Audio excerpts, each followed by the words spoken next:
मुंबईतल्या अनेक भागात हवेची गुणवत्ता खराब झाल्यामुळे धुक्याची चादर पसरल्याचं पाहायला मिळतं आहे आणि मुंबईतलं वातावरण सुद्धा मोठ्या प्रमाणामध्ये खराब झाल्याचं पाहायला मिळतं आहे। सध्या मी चर्चगेट परिसरामध्ये आहे आणि मरीन ड्राईव्हची दृश्य जर आपण बघायची झाली तर इथे ज्या उंच इमारती आहेत त्या सुद्धा काही अंतरावरच्या दिशेनाशा झालेल्या आहेत। इतकं हवामान खराब झाल्याचं पाहायला मिळतं आहे। मुंबईतला हे दुसरा दिवस आहे तो सलग वातावरण खराब असल्याचं पाहायला मिळतं आहे, कारण हवेची गुणवत्ता ही पूर्णपणे खराब झाल्याचं पाहायला मिळतं आहे आणि त्यामुळे कुलाब्यातला AQI हा मोठ्या प्रमाणामध्ये वाईट श्रेणीत गेल्याचं सुद्धा पाहायला मिळतं आहे। आता सध्याचा आजचा AQI जर पाहिला तर 278 इतका AQI हा चर्चगेट परिसरामध्ये पाहायला मिळतो आहे। त्याचबरोबर मुंबईतल्या अनेक भागामध्ये मोठ्या प्रमाणामध्ये धुकं जे आहे ते कालपासून पाहायला मिळतं आहे।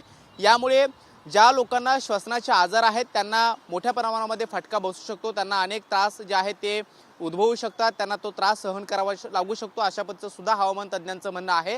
याबाबतची दृश्य जर पाहायची झाली तर मोठ्या ज्या इमारती आहेत त्या सुद्धा काही अंतरावरच्या पूर्णपणे दिशेनाशा झालेल्या आहेत। इतकी हवेची गुणवत्ता घसरल्याचं पाहायला मिळतं आहे। यावरती हवामान विभागाकडून ज्या उपाययोजना करणं गरजेचं आहे, आवश्यक आहे, त्या पद्धतीच्या उपाययोजना ह्या केल्या जात आहेत। मात्र पश्चिमी चक्रीवात आणि हवेचा वेग हा कमी असल्यामुळं हवेची गुणवत्ता ही घसरल्याचं पाहायला मिळतं आहे आणि त्यामुळे संपूर्ण मुंबईतलं काही भागातलं वातावरण हे पूर्णपणे धुरकट पाहायला मिळतं आहे।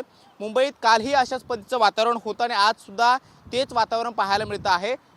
याबाबतची दृश्य जर पाहिले झाली तर संपूर्ण नेकलेस व्ह्यू जो आहे मरीन ड्राईव्हचा त्या भागात अनेक मुंबईकर सध्या येत असतात संध्याकाळच्या वेळेला फेरफटका मारण्यासाठी। मात्र इथल्या वातावरणाची जर श्रेणी पाहिली तर ती पूर्णपणे घसरल्याचं पाहायला मिळतं आहे। अगदी काही अंतरावरच्या सुद्धा गाड्या असतील किंवा ज्या उंच इमारती आहेत त्या सुद्धा लांबच्या दिशेनाशा झालेल्या आहेत। इतकी हवेची गुणवत्ता ही पूर्णपणे खराब झाल्याचं पाहायला मिळतं आहे।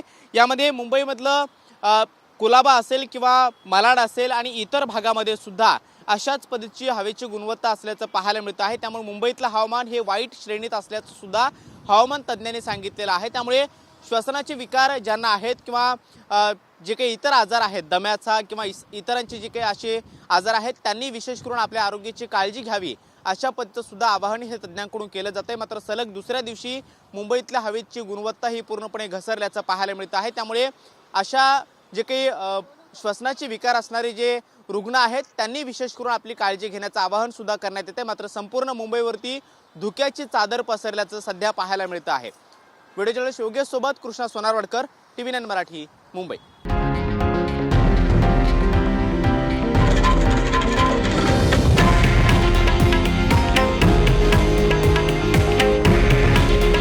हे आहे देशातील नंबर 1 न्यूज नेटवर्क आणि आपण पाहत आहात TV9 मराठी।